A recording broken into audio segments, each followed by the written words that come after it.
focus on upmarket private tours around southern Queensland and just into northern New South Wales. So there seemed to be a big hole in the market, and so that's kind of why we went that way. We do have suggested itineraries, but almost all our tours change somewhat.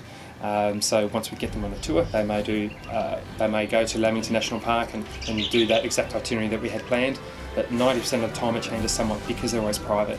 So you have some people that are really active and some people that are not so active. So that was really the idea from the start, to do something which, in fact, it's ironic. I've travelled to 44 countries. I've done 2 tours in that whole time.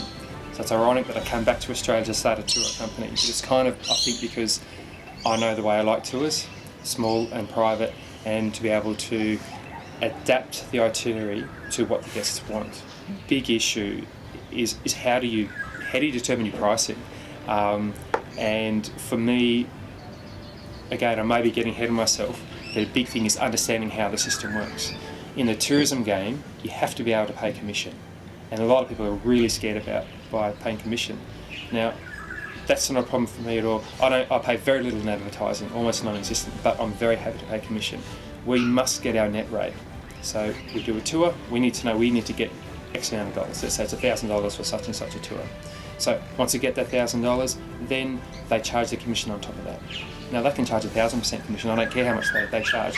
We need to get a net rate. So we're not scared of commission, but you have to get your pricing in place from the start. We've selected our market. If we had 15 or 20 people on the bus, sure, we can charge $100 per person, that's fine. And it's great for those companies to do that because they're providing their service to that. We're doing tours for 2 or 4 or 6 or sometimes 1 person.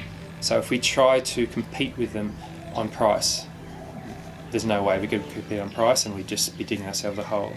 There will be times when you doubt it.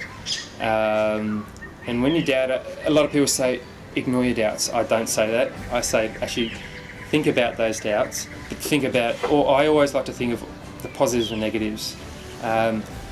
Because if you ignore your doubts all the time, you may come to a point where you are in absolute financial ruin. So don't ignore them, but keep sight of the end goal. It's a really nice feeling. It's a wonderful feeling knowing that things are working, but it takes a little while to get there.